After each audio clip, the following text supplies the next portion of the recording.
Live mula sa GMA Network Center, ito ang 24 Oras. Magandang gabi po, Luzon, Visayas at Mindanao. Trahedya ang sinapit ng 14 na trabahador Nueva Ecija nang madisgrasya ang sinasakyang closed van sa Central Luzon Link Expressway sa Tarlac. Nawalan umano ng preno ang van kaya bumangga sa isang bakod bago tuluyang sumadsad sa gilid ng kalsada. 5 ang nasawi habang sugatan ang 9 na iba pa. At nakatutok si Jasmine Gabriel Galban ng GMA Regional TV.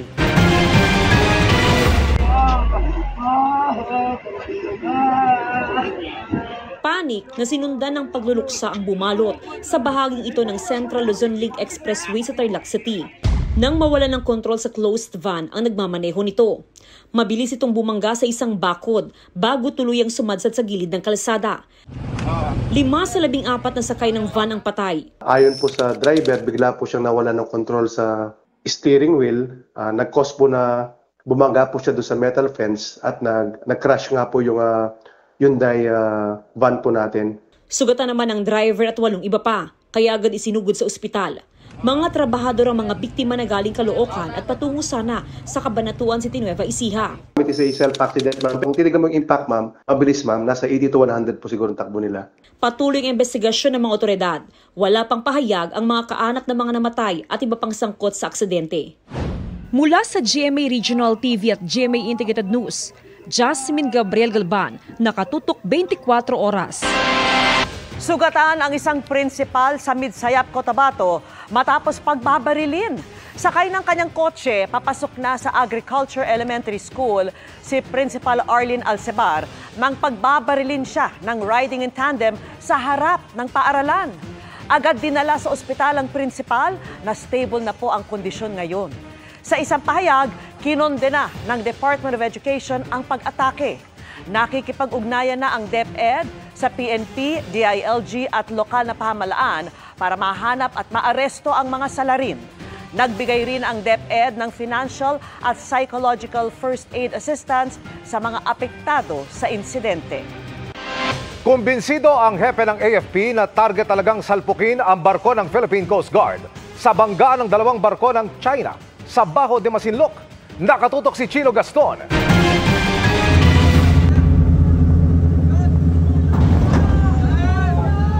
Kung hindi nakaiwas ang BRP Suluan ng Philippine Coast Guard, tiyak na malaki ang pinsalang tinamo ng mas maliit na barko. Triple ang laki ng Chinese warship 164 na may habang 135 meters kumpara sa BRP Suluan na 44 meters lang ang haba.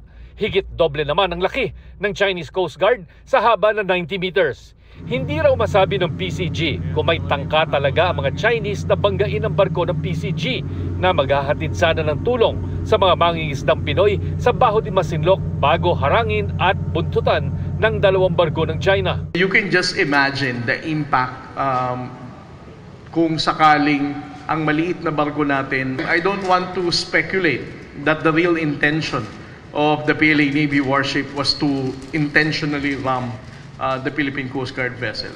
I still stick with our initial assessment yesterday na there was only a miscalculation on the part of the PLA Navy warship kung kaya't nagkaroon ng collision.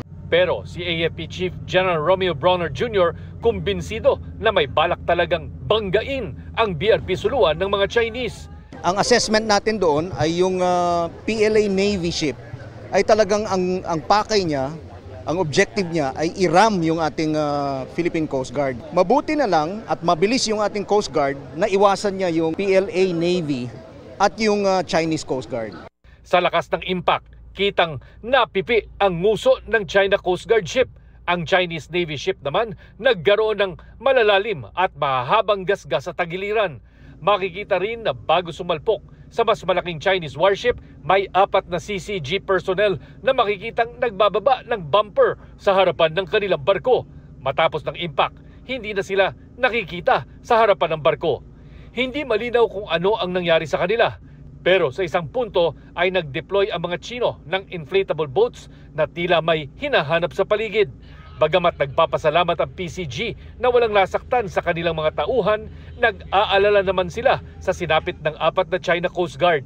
Ilang minuto pagkatapos ang salpukan, nag-alok rin daw ng tulong ang BRP Suluan sa China Coast Guard nang makita na matindi nitong pinsala. Prior the departure of BRP Suluan, we saw that some of the Chinese Coast Guard vessels were also in the vicinity, launched their own rigid hull inflatable boat, and they appeared to be searching for something or somebody, no?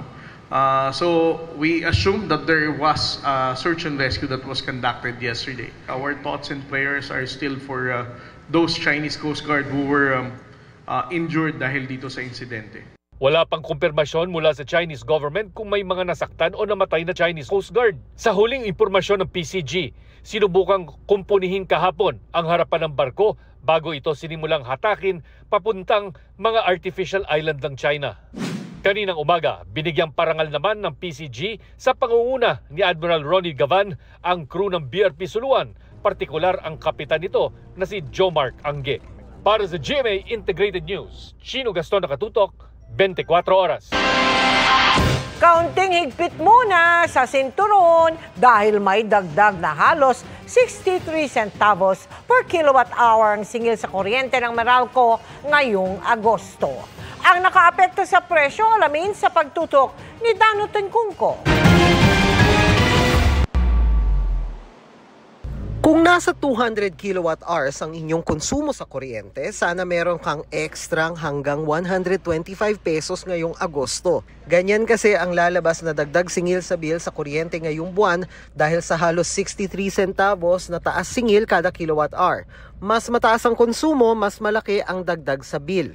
Hindi naman ako naki-aircon na eh. Dahil nga ayun nga na-avoid ko yung dagdag gastos. Ako matipid, yung gumagamit na yung mga apo ko. Kung ako lang nga anuhin mo, hindi pa lalampas ang 2,000 ang bill ko. Ayon sa Meralco, ang taas singil ay bunsod ng pagmahal sa pass-through charge o pagmahal ng benta ng mga plantang pinagkukunan ng kuryente. Paliwanag ng Meralco, naging mas mahal ang kuryente nila kumpara sa ibang electric cooperative sa bansa dahil sa paggamit nila ng natural gas bilang transition fuel. Bumaba man ang presyo ng natural gas sa merkado, apektado pa rin ito ng pagbagsak ng piso kontra dolyar, kabilang ang natural gas mula Malampaya. Yung presyo naman ng Malampaya, bagamat indigenous fuel siya, it is dollar denominated. So any depreciation of the peso will make the Malampaya price more expensive. Kung humihina naman yung pera natin, may impact din yan sa operations nila. As we said, the majority of the costs of the IPPs are basically dollar denominated. May epekto rin ang ibang singil tulad ng transmission charge. Inaasahan ng Meralco na posibleng bumaba ang singil sa kuryente sa Oktubre kung kailan matatapos ang koleksyon ng under-recovery ng NGCP at kung magtutuloy-tuloy ang pagbawi ng piso kontra dolyar ngayong buwan. Para sa GMA Integrated News, Dano Tengkungko, nakatutok, 24 oras. Tinawag ni Senate President Cheese Escudero na bahagi ng demolition job ng isang taga-kamara ang isang media report kaugnay ng flood control projects ng gobyerno. Binagat kasi nito na pinakamalaking campaign donor niya noong 2022 ang presidente ng isa sa mga kontraktor na ayon sa Pangulo ay naka-corner ng 20% ng pondo para sa proyekto kontra baha. Nakatutok si Mav Gonzalez. Inamin ni Senate President Cheese Escudero na kaibigan niya ang isang kontraktor ng gobyerno na nakakuha ng 5 bilyong pisong halaga ng flood control projects tulad ng lumabas sa isang media report. Matagal ko ng kaibigan at kakilala siya at tumutulong talaga sa amin. Mula't mula pa, nung hindi pa iso to. At tubong sorsogon talaga siya. Pero inalmahan ni Escudero ang isinama sa ulat na ang presidente ng Centerways Construction and Development Incorporated na si Lawrence Lubiano ang pinakamalaking donor ni Escudero noong 2022 elections. Ang Centerways Construction ang isa sa 15 contractors na pinangalanan ni Pangulong Marcos na naka-corner ng 20% ng mga flood control project. Bagaman walang sinabi ang artikulong ginawa kong mali o masama, yung insinuation, yung innuendo, nandun pa rin. For the record, wala akong kinalaman sa pag-identify, paggawa ng program of work, pag-bid, pag-award, pagbahay, pagbayad, pag-inspeksyon ng anumang proyekto sa pamahalaan. Pagdiin ni Escudero, 1% lang ng 550 billion pesos na halaga ng flood control projects ang nakuha ng Center Waste Construction. Bakit pinagtuunan ng pansin yon? Yung 1% pa talaga, hindi yung 99%? Bakit natin hindi tingnan? Sino ba yung mga mambabatas at opisyal na gobyerno na aktual na kontraktor, aktual na may-ari nung mga kumpanya na nakakuha ng kontrata sa gobyerno? Sinusubukan ng GMA Integrated News na makuha ang panig ni Lubiano at ng Center Waste Construction. Tingin ni Escudero, bahagi ito ng umano'y demolition job sa kanya ng mga nagtutulak sa impeachment ni Vice President Sara Duterte at taga-kamara umano ang nasa likod nito. Tila nagkakatotoo na yun. Sinabi ko nitong mga nagdaang linggo na merong demolition PR job na nakatuon laban sa akin at tulad ng babala na isang kapwa ko senador na ito'y gagawin upang tiyakin na maalis ako sa pwesto at nang pag-final muli daw yung impeachment ay wala na ako dito pagdating ng February 6. Sagot ni House Deputy Speaker Antipolo Representative Ronaldo Puno, yung demolition job, siguro bangitan niya kung sino specifically para magkaayos-ayos na sila. Masama yung pagka-blanket na sinisiraan ako dito sa Kongreso. Lahat kami tinatamaan, kaibigan ko si Senator Chis Pati ba ako nadamay na naman dyan sa akusasyon niya? Hinihinga namin ng pahayag si House Speaker Martin Romualdez. Para sa GMA Integrated News, Mav Gonzalez, nakatutok, 24 oras. Inihain sa Kamara ang panukalang ban sa anumang sagabal sa mga pampublikong bangket at kalsada sa mga urban areas o matataong lugar. Kabilang diyan ang mga istruktura pati mga iligal na nakaparada at terminal. Nakatutok si Oscar Oida. Maagang nagkaubusan ng tow truck kanina sa pagpapatuloy ng bantay sa gabal operations ng MMDA Special Operations Group Strike Force sa Quezon City. Sa may Samar at Esguerra Street pa lang kasi, madaming illegally parked na sasakyan na ang inabutan. Hindi naman po bago ito, no? Araw-araw po tayo nag-ooperate para maalis po ang mga hambalang sa ating mga kalsada and mas lumalawak po ang ating operasyon dahil nandito po nakikipagtulungan po ang mga local traffic enforcement. Pagsapit ng San Juan, partikular sa may barangay Little Baguio, mas marami pang illegally parked na sasakyan ang inabutan. Buti na lang at naka-resback na ang mga karagdagang tow truck. Wala rin kawala ang iba pang mga sagabal sa bangketa tulad ng mga tanim. Katulong naman sa operasyon ang mga local traffic enforcers ng lungsod.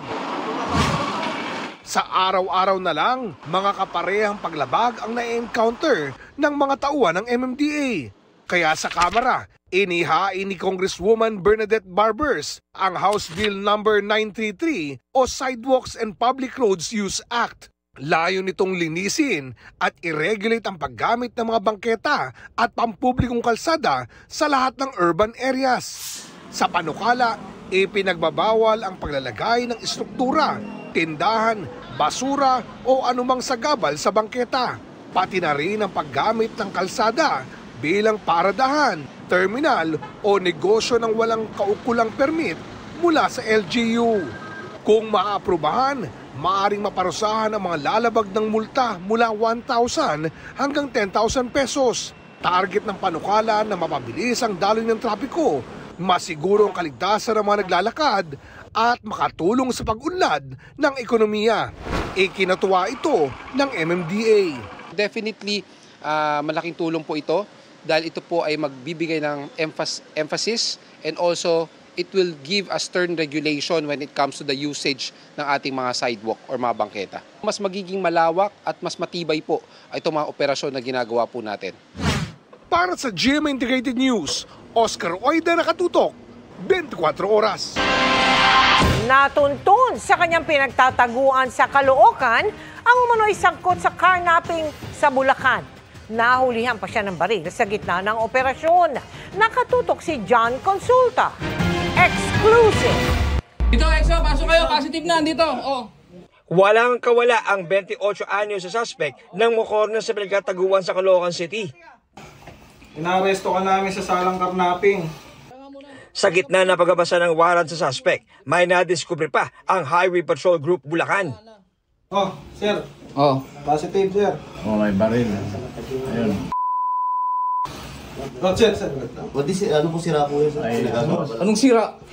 Na-recover sa tagiliran ng suspect ang isang kalibre 22 Ito po ay nangyari po sa Barangay 176 Bagong Silang, Caloocan City, na kung saan through the effort or intel-driven operations of your PNP-HPG at sa tulong na rin po ng ating confidential agent na pag-alaman yung lokasyon po or kung saan po naninirahan ito pong target ng ating pong operation.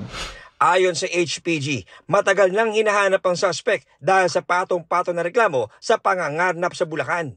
Traditional carnapping wherein talagang lalapitan niya yung driver ng isang sasakyan, mapamotor man to or four wheels, tututukan niya ng baril at doon niya nakukunin itong sasakyan. Nakapark lang yung sasakyan dyan, naiwanan lang kuno ng ating kababayan na nakasusi yung kanilang sasakyan at dali-dali niya na itong ninanakaw, kinakarnap at yun na nga po, binibenta na, kundi man chinachap-chap. Sinusubukan pa ng GMA Integrated News na kunin ang pahayag ng suspect na nakakulong na sa Police Detention Facility sa Bulacan. Para sa GMA Integrated News, John Consulta, nakatutok 24 oras. Good evening mga kapuso! Showered with so much love, si Kapuso Primetime Queen Marian Rivera na nagdiriwang ng kanyang kaarawan. Back-to-back ang celebration niya with friends and family at buhos ang natatanggap niyang heartfelt greetings. Makichika kay Aubrey Carampel. Happy Marian Day! Ipinagdiriwang today ni Kapuso Primetime Queen Marian Rivera ang kanyang 41st birthday. Apaw ang birthday greetings kay Yanyan sa social media.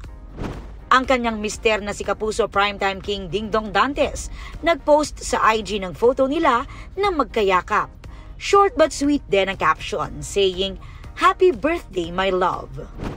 Nitong weekend, nagkaroon ng back-to-back celebration si Marian with family and friends. Sa kanyang advanced birthday brunch, spotted ang Dante Squad. Present din ang kanyang mommy Ami at Lola Iska, pati na ang iba pang family and relatives. Pati mga kaibigan, kasama si GMA Integrated News Senior Vice President Oliver Victor Amoroso. Nag-share ng sweet kiss ang Dongyan, na sabay din nag-blow ng candle for their double celebration. Kinagabihan may birthday bash din si Yan kasama naman ang kanyang mga kaibigan. Naroon din syempre si Dong, ang my loves niyang si Bubay, ang kanyang glam team at iba pang kaibigan. Party under the stars daw ang style inspo at syempre may pink flowers na favorite niyan. Sabi ni Marian, napuno raw ang kanyang celebration with good vibes, love, and laughter na definitely one for the books. Dagsa ang birthday greeting sa comment section at kabilang sa mga bumati, si Heart Evangelista. Aubrey Carampel, updated sa Showbiz Happening. Buhay na naman ang Chacha. Isinusulong sa Kamara ang pag-amyenda sa konstitusyon para linawin nila ang salitang forthwith, kaugnay sa pagsasagawa ng impeachment trial. Nakatutok si Tina Panganiban Perez. Nalilito ba kayo sa kahulugan ng salitang forthwith na nakalagay sa saligang batas kaugnay sa agad-agad na pagsasagawa ng impeachment trial ng Senado? Para mas maging malinaw ang kahulugan nito at iba pang nakakalito umanong probisyon sa konstitusyon, isinusulong ni House Deputy Speaker Ronaldo Puno ang pag-amyenda sa konstitusyon sa pamamagitan ng Constitutional Convention. Nabanggit lang natin ng forthwith kasi nandyan lahat ng kontrobersya ngayon. Ano ba talaga ibig sabihin ng forthwith? You know? Nasa diksyonaryo, may mali yata ang diksyonaryo. So, ngayon mag-a-adjust pa yung diksyonaryo ngayon. Constitutional Convention o CONCON ang napipisil ni Puno at partido niyang National Unity Party para sa charter change imbes na Constituent Assembly o CONAS. Sa CONCON, may mga delegadong ihahalal o itatalaga para baguhin ang saligang batas, habang sa CONAS, mga senador at kongresista ang gagawa nito. Para hindi maantala yung pagbabago na kailangan natin sa saligang batas at hindi naman matabi yung mga trabaho natin dito sa lehislatura, naisip namin mag-constitutional convention na tayo. At diyan siguro ay maaari tayong kumuha ng mga bagong mga mamumuno, yung mga taong talagang sagad sa pag-aral sa ating mga batas at saligang batas. At yan gagawin namin forthwith. Para mas malinaw ang kahulugan ng forthwith, panukala ni Puno, ilagay sa konstitusyon kung ilang araw ang dapat itakbo ng kada proseso sa impeachment, gaya ng takbo ng mga kaso sa korte. Tuwing pinag-uusapan sa Kongreso ang pag-amyenda sa konstitusyon, laging nabubuhay ang mga pangamba at suspetsya ng iba't ibang sektor. Kahit si Deputy Speaker Puno, aminadong baka mahirapang ilusot ang kanyang panukala. To be honest with you, the initial reaction is always hindi papayag yung Senado dyan. Na maaring lagyan ng safeguard para hindi mag-nervyos yung mga senador na ma-abolish sila or mag-nervyos yung gusto magpresidente na magpe-perpetuate in office yung mga ibang nandiyan na sa pwesto. Ang ilang kongresista bukas sa panukala. I'm not closing the idea of amendments, lalo na yung mga binanggit na mga ambiguous provisions ni Congressman Puno. So we need to study that very well. And tama rin yung sinabi niya na kung talagang magkakaroon ng amendatory process, it should be a constitutional convention. Ang Malacanang naman? Actually po, sa mga ganyan ay malalaman din naman po natin kung ano po ang isinaad noon ng mga framers of the Constitution, noong 1987 Constitution. May mga pagkakataon lamang po siguro, kahit maliwanag ang ibang mga definition or mga terms, ay minsan napapalabo para merong mapaboran. At sa ngayon po ay hindi pa po masasabi ng palasyo at ng Pangulo kung ano magiging reaksyon dahil hindi pa naman po nakikita ang detalye na gagawin patungkol po dito. So kung ito naman po ay ikagaganda at ikaliliwanag para hindi na mabutasan ang anumang mga provision dito sa Constitution, hindi naman po ito tututulan ng Pangulo. Maliban kay Puno, naghain din si House Committee on Human Rights at Manila 6th District Representative Bienvenido Abante ng panukala para sa Constitutional Convention habang resolution of both houses ang napiling paraan ni Ako Bicol Representative Alfredo Garbin Jr. para amyendahan ang ilang spesipikong probisyon ng konstitusyon. Para sa GMA Integrated News, Tina Panganiban Perez, nakatutok 24 oras. Nagpaalala ang Pangulo laban sa mga abusadong pulis sa gitna ng pagdiriwang ng 124th Police Service Anniversary sa Campo Crame. Hindi anya sapat ang pagbaba ng krimen at mga bagong gamit, lalo kung may mga tiwali pa rin. Nakatutok si June Veneracion. Sa loob ng command center ng PNP, ipinakita kay Pangulong Bongbong Marcos kung paano rumisponde sa 911 emergency call sa mga pulis. Ipinapanood sa Pangulo ang live feed mula sa bodycam ng mga rumiresponding pulis. Pero may mga pagkakataong nagkaproblema. Naku, Diyos me, ito ang problema natin, sir. Mabilis ang internet, mabilis ang pulis, mabagal ang internet. the internet is hanging pag sa loob sa mga building. Sa kabila ng mga hamon, ipinagmalaki ni Torre na 94% ng tawag sa 911 na nangailangan ng police assistance mula nang maging PNP chief siya ay narespondihan sa loob lang ng 5 minuto. 5 minutes, just a relatively small window of time. But 5 minutes can mean the difference between safety and danger, even between life and death.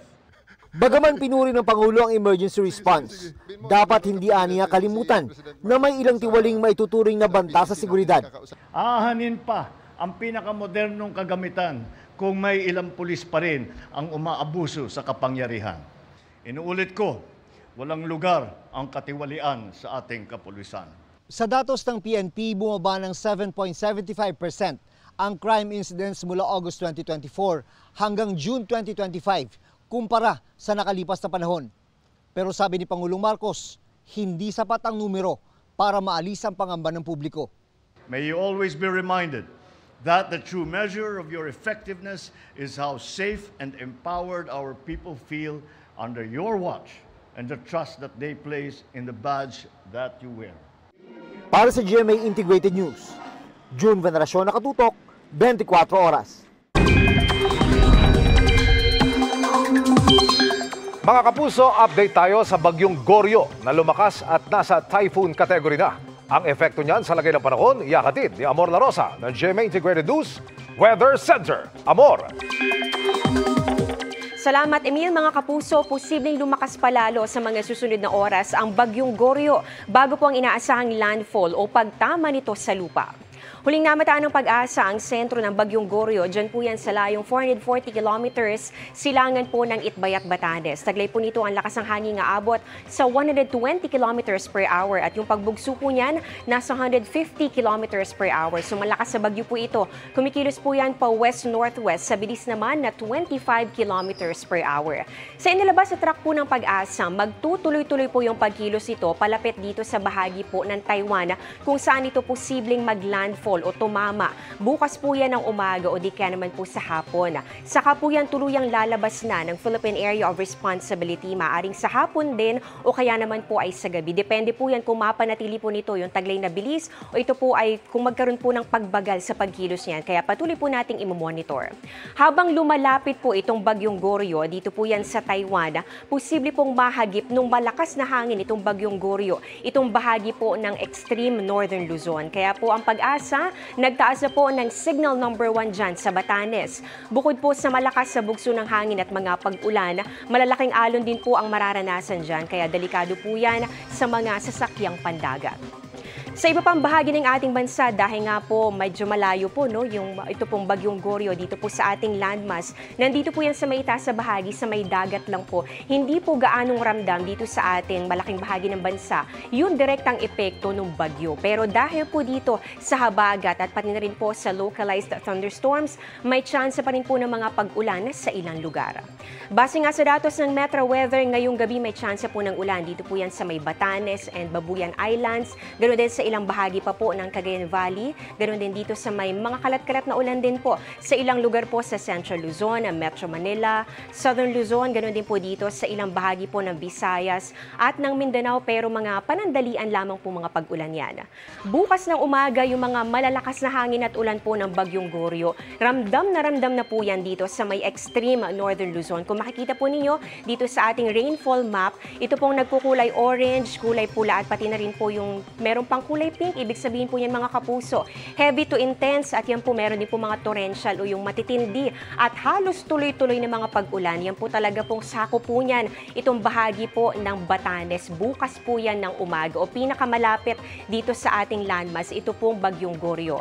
Sa iba pang bahagi ng bansa, may chance rin po ng ulan pero yan po ay dahil po again sa habagat at sa thunderstorms. Dito po yan sa Mimaropa, ganoon din sa Western Visayas at pati na rin sa ilang bahagi po ng Mindanao, lalo na po sa western portion.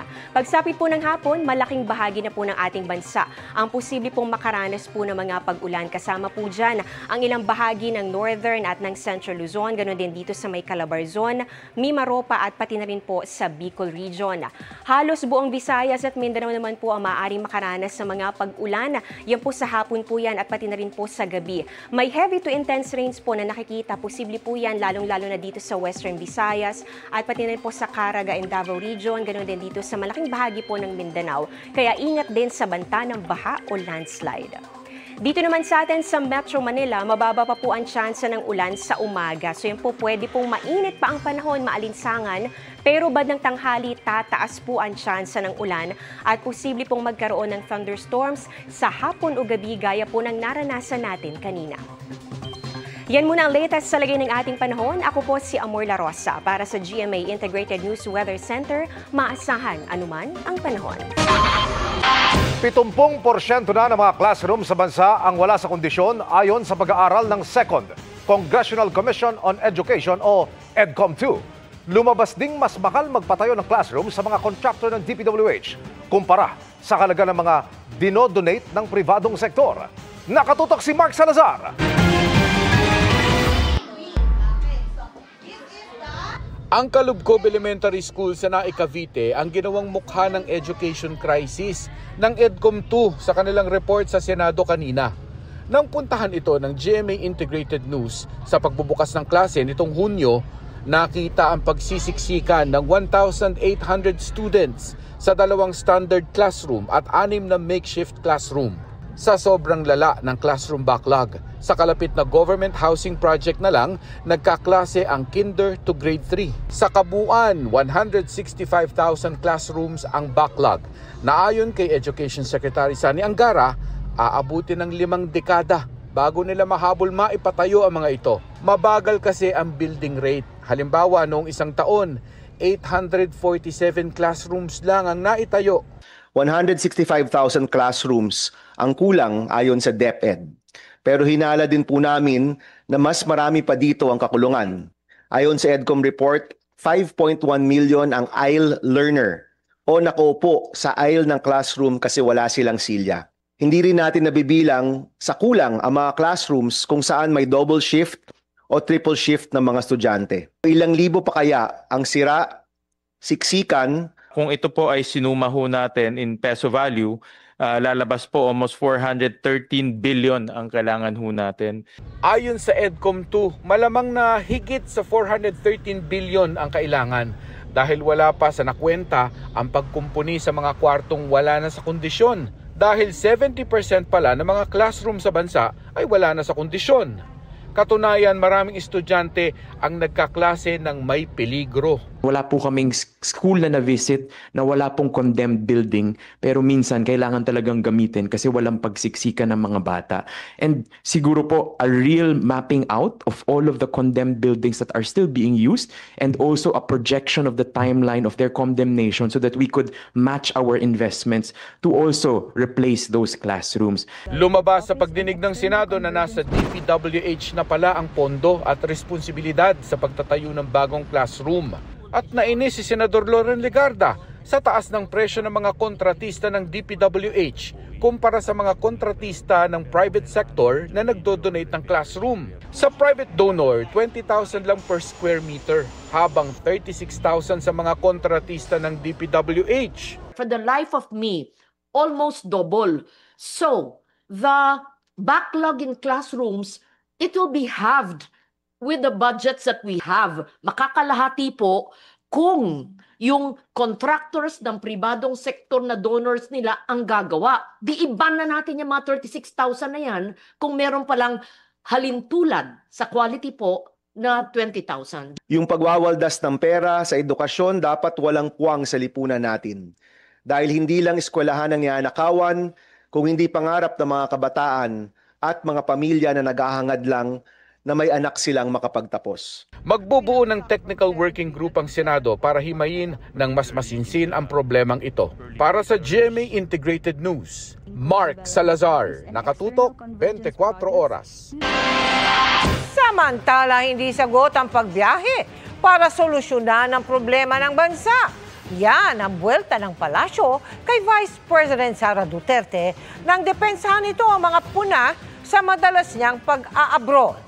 May kumasa rin sa hamon ng bise na ilabas ang travel list ng mga kongresista. Nakatutok si Mari Zumali.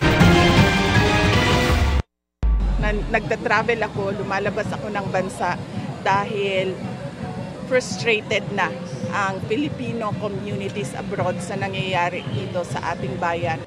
Sa sinabing ito ni Vice President Sara Duterte bilang paliwanag sa batikos kung bakit siya nagbabiyahe abroad, bumuelta si Palace Press Officer Undersecretary Claire Castro. Frustrate yung mga kababayan natin abroad dahil ang Pangulo po ay nasa Pilipinas, nagtatrabaho, samantalang ang Vice Presidente ay madalas na nasa personal trip at hindi po sagot ang pagbabiyahe para masolusyonan kung may problema man ang bansa. May patutsada pa siya sa kung ano ba talaga ang layo ng bise sa kanyang ginagawa. Dahil pag pinatanggal po ang Pangulo sa kanyang pwesto, ang makikinabang po dyan ay ang Vice Presidente. At siguro dapat mas maging maliwanag lamang na ang personal trip ay pang-personal agenda. Paglilinaw din ni Castro, hindi niya sinabing nagpunta ang bise sa Kuwait noon nang walang travel authority. Inedit lang daw ang video, kaya nagmukhang gano'n ang kanyang sinabi. Si Duterte naman naglabas ng hamon sa mga bumabatikos sa kanyang madalas na pagbiyahe. Ilabas din siguro ni, sino yan siya? Oh, that person, kung kinsa man na siya. Ilabas din siguro nila yung travels ng mga members of the House of Representatives bago sila magtuturo ng mga tao na constant travel. Kumasa rito si Deputy Speaker Ronaldo Puno. Agree ako, lahat tayo, maglabasan tayo ng travel. May dalawang klaseng travel, official travel at personal travel. Yung personal travel, hindi binabayaran ng gobyerno. Official travel, binabayaran ng gobyerno. At ako, mauna ako, magpapile ako. Wala naman sigurong natatakot yan. So, dito sa Congress. Kinukuhanan pa namin ng panibagong reaksyon dito ang Vice Presidente. Para sa GMA Integrated News, Mariz Umali Naktutok, 24 Oras. Still on Cloud9 si ex-Kapuso housemate AZ Martinez sa love and support ng fans sa The Big Collab FanCon last weekend. At dahil naging usap-usapan ang kanyang performances with two of the boys na sina River at Ralph, may ilang behind-the-scenes moments na shinare si AZ. Makichika kay Athena Imperial. Just 2 days after ng success ng The Big Collab FanCon ng PBB Celebrity Collab ex-housemate sa Araneta, on the high pa rin daw si fourth big placer and sparkle artist AZ Martinez. Bukod sa all-out support sa kanya ng fans and loved ones, AZ also went out of her comfort zone para sa tango number nila ng kaduo niya na si River Joseph. Backflip ako, mga ganon. So, nirehearse po talaga namin yun. We really wanted to give the best show. Maging ang ilang kapwa niya ex-housemates, hindi rin daw biro ang ginawang paghahanda para mapasaya ang fans sa kani-kanilang performance. Bukod sa dance number ng Asver, equally special din daw for AZ ang duet ng siniship sa kanyang si Ralph De Leon. Another highlight was like yung kumakanta kami and all we saw was yung mga LED namin. Grateful beyond words nga raw si AZ sa lahat ng mga naka-appreciate sa FanCon. And we're really happy na they were satisfied, they were happy. That's what we really wanted to do. This is for the fans. Athena Imperial updated sa Showbiz Happenings. Naugnay na sa ilang kontrobersya ang ilang construction company na inilista ng Pangulo na naka-corner sa mga proyekto kontra baha. Ang isang sinita noon ng COA dahil bitin ang ginawang kalsada at naging supplier din ng overpriced laptop sa DepEd, naging incorporator ang isang kongresista. Nakatutok si Maki Pulido. 20% of the entire 545 billion budget napunta lang sa 15 na kontraktor. Sa 15 construction companies na binanggit ng Pangulo, pinakamalaking halaga ng mga proyekto ang nakuha ng SunWest Incorporated base sa datos mula sa Malacanang. Para yan sa 78 flood control projects na nagkakahalaga ng mahigit 10 bilyong piso.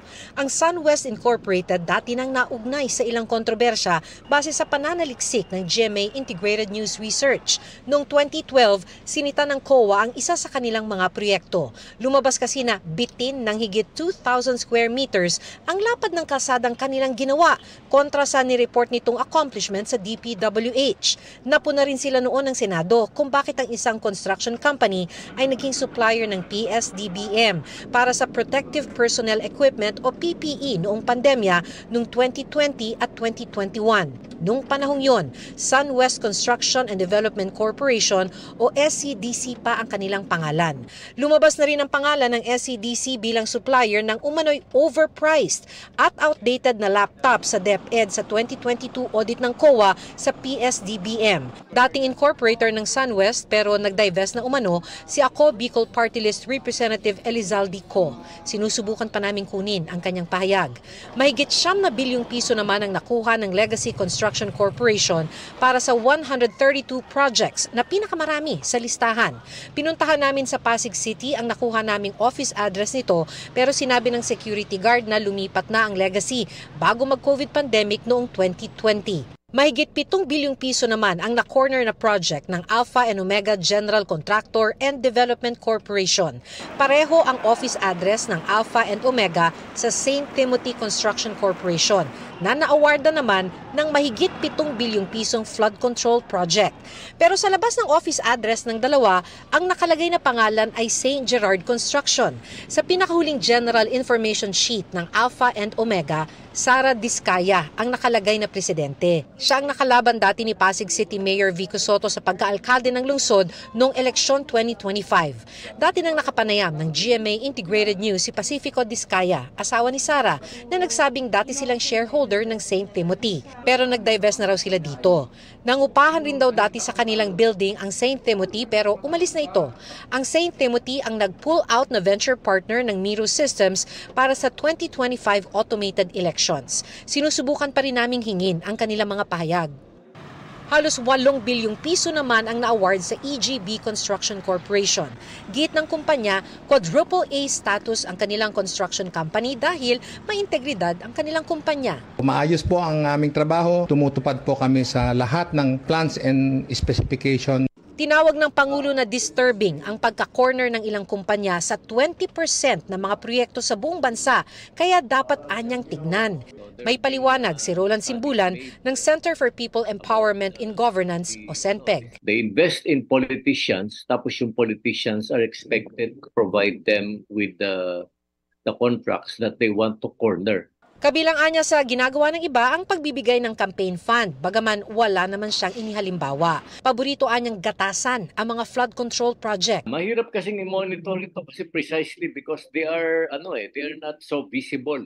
We can only test their effectiveness and efficiency or what is deficient about them when the flood is already there.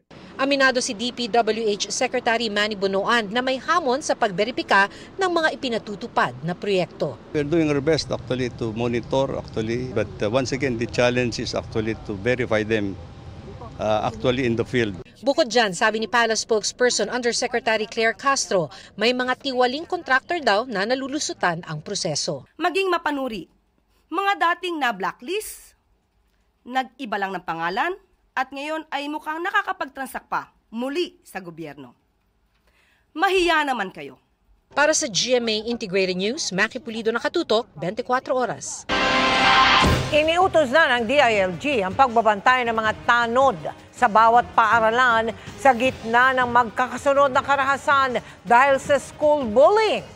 Iniutos naman ng DepEd ang pinaigting na bag inspections at roving ng mga guro. Nakatutok si Jonathan Andal.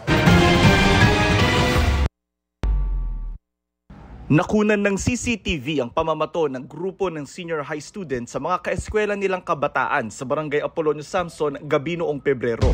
Pero ang tinamaan ang bahay ni Kapitana. Allegedly ay nag-aabang sa kanila at pagtitripan daw sila pero walang ganon. May maling sumbong lang, member nga daw sila ng fraternity or gang kung matatawag na yon. Mga minor ito. Kung hindi nila kayang respetuhin ang namumuno sa isang barangay, wala na silang sisinuhin. Pinatawag noon sa barangay ang mga sangkot na estudyante kasama ang mga magulang at pinagsabihan. Ang bullying nangyayari hindi lamang po ngayon sa paaralan kundi maging sa labas ng paaralan. Kaya we have called on the community, parents, ang barangay po natin at maging ang ating LGU para tulungan po tayo doon sa incidents na labas ng eskwelahan. Kaya ang DILG may memo ngayon sa mga barangay, magtoka ng mga tanod sa labas ng mga nasasakupang paaralan para magpatrolya sa school premises at sa mga katabing lugar na pinupuntahan ng mga estudyante at para ayusin din ang daloy ng trapiko. Sa Barangay Apolonio Samson sa Quezon City, matagal na raw nagde-deploy ng mga tanod sa kanilang elementary school pero wala sa high school dahil katabi lang naman daw ng kanilang barangay hall. Kulang kasi ang mga tanod natin dahil ayon sa batas, 20 lang ang maaari na maging tanod sa bawat barangay. So ang ginagawa natin, kung may extra naman na pondo, yun na lang mga auxiliaries, force multiplier. Mas matatakot yung mga bata na magwala dyan o mag-abang ng teacher. Di ba? Minsan may mga estudyante inaabangan teacher. No? So yun din yung hazard ng aming trabaho dito sa senior high. Kasi yung mga estudyante mo dito, malalaki na. Oo, so nakakatakot din sila minsan. Nito lang August 4 sa Balabagan, Lanao del Sur, isang guro ang binaril ng estudyante niyang grade 11 sa labas ng school dahil umano sa bagsak na grado. At nitong August 7, isang estudyante ang binaril din sa loob naman ng classroom ng kanyang ex-boyfriend sa Nueva Ecija. Kanina tinalakay ang problema sa pagdinig ng Senate Committee on Basic Education. Lumalala yung bullying. In fact, marami ng insidente ng suicide sa mga estudyante. It's either binubuli sila ng kanilang kapwa estudyante or binubuli sila ng kanilang mga guro. So anong klaseng programa meron kayo na para ma-address tong lumalalang problema sa bullying sa elementary at sa senior high? Noong August 6 lang nag-issue po ng bagong IRR tungkol sa anti-bullying policy po ng Department of Education. Pinagigting po yung efforts para po ma-prevent yung bullying incidents sa mga eskwelahan. Ngayon po meron ng Learners Permission Officer. Siya po yung nakatutok sa bawat eskwelahan. Ngayon, mas paigtingin pa natin ang protocols po. Yung pag-i-inspect ng bag pag pumasok sa paaralan. Tapos po yung ating mga guro, dapat po may roving po tayo ng mga school personnel para tingnan kung anong nangyayari sa bawat silid-aralan o kahit maging sa CR. Sa Apolonio Samson National High School, may sariling security guard na umiikot sa mga classroom, CR at iba pang parte ng eskwelahan at nag-i-inspeksyon din daw sa mga gamit ng mga estudyante. Para sa GMA Integrated News, Jonathan Andal, nakatutok, 24 oras. Ikinabahala ng ibang bansa ang pagbuntot ng dalawang barko ng China sa barko ng Pilipinas na nauwi sa banggaan ng mga Chinese vessel. Sinisi ng China ang Pilipinas sa insidente pero tinablayan ng Defense Department. Nakatutok si JP Soriano.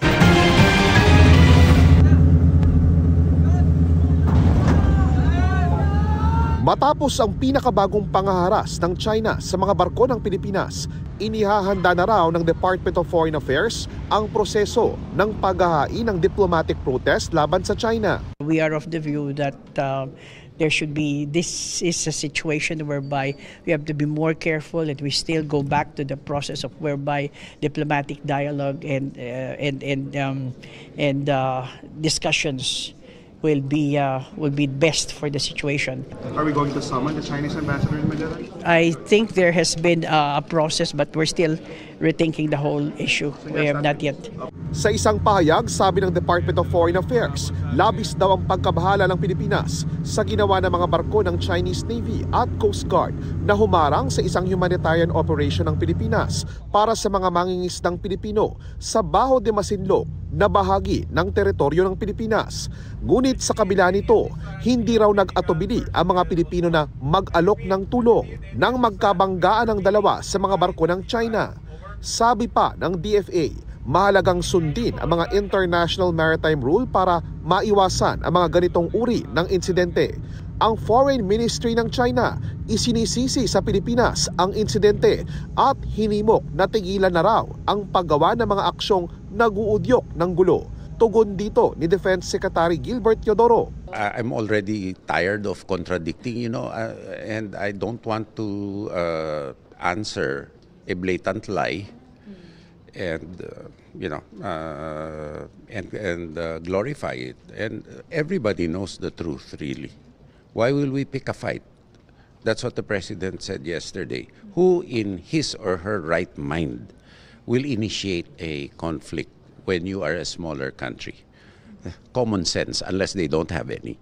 Ang Philippine Navy, inaalam na ang mga ulat na di umano ay may nasaktang Chinese sa insidente. Tinanong namin si Teodoro kaugnay dito. Wala pa akong reports regarding that. Kung meron man tinamaan, kasalanan nila yon. Sa mensahe sa social media ni Danish Ambassador Franz Michael Melvin, sinabi niyang may tumilapong miyembro ng Chinese Coast Guard sa dagat. Umaasa daw siyang matatagpuan ito. Si Ambassador Massimo Santoro naman ng European Union, lubos na ikinababahala ang nangyaring insidente. Muli rin itong pinanawagan ang mapayapang resolusyon sa sigulot sa lugar, alinsunod sa international order at international law.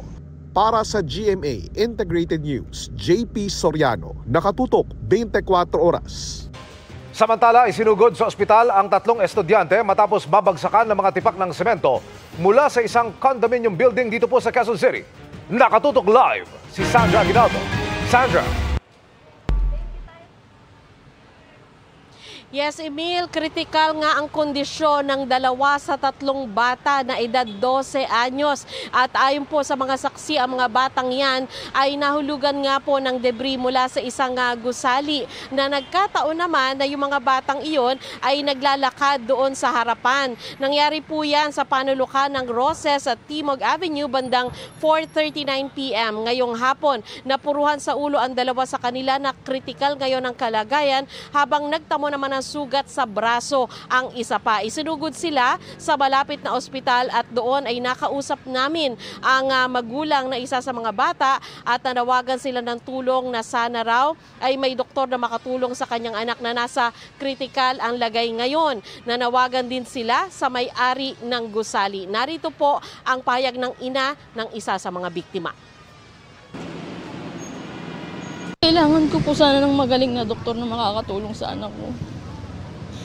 Kasi po ayoko po mawalan ng pag-asa kasi humihinga pa siya, umiiyak pa nga siya eh. Gustuin ko man siyang tulong, wala naman ako magawa. Wala na po ako maisip eh. Kagulat ako eh, pumakasok lang yung anak ko eh.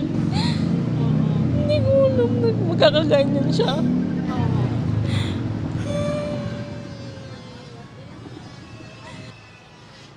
Sa ngayon, Emil, nananawagan nga po yung magulang na isa dyan sa mga bata at nakausap ko rin po maging yung lolo naman nung isa pang nasa critical na kondisyon at sila po ay nananawagan ng tulong.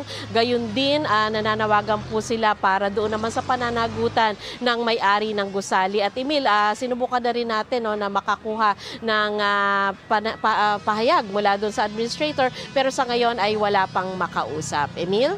Maraming salamat, Sandra Aguinaldo. Triple win para sa 3 dekalidad na programa ng GMA Prime ang patuloy nitong pagdomina sa primetime. Pagkatapos ng 24 oras, tinututukan na ng maraming kapuso ang makapangyarihang mundo ng hit kapuso fantasy series na Encantadia Chronicles Sangre. Mula July 25 hanggang August 8, nakakuha ng 12.8% na average combined people rating ang serye base sa datos ng Nielsen TV Audience Measurement. Di nagtatapos sa kwento ng mga bagong sangre na sina Tera, Flamara, Dea at Adamos ang aksyon dahil kasunod niya na ang action light drama series na Sanggang Dikit for Real na pinagbibidahan ni Kapuso Drama King Dennis Trillo at Ultimate Star Jeneline Mercado. Ang kanilang on- at off-screen chemistry patok sa mga manonood dahilan para manatili itong most watched program on its time slot na nakakuha ng 7.9% average combined people rating in total Philippines at 8.6% sa urban Philippines. On top of its game rin ang revenge drama series na Beauty Empire. Mula sa pilot week nito, hindi bumibitiw ang mga manonood sa kwento ng mga character ni na Barbie Fortesa, Kylene Alcantara at Rufa Gutierrez. Nakapagtala ang series ng average combined people rating na 4.1% in total Philippines at 4.6% sa urban Philippines mula July 7 hanggang August 7. Nananatili rin itong #1 series sa View Philippines. Ang tagumpay na ito patunay ng commitment ng GMA Network sa paghahatid ng dekalidad na content para sa mga manonood.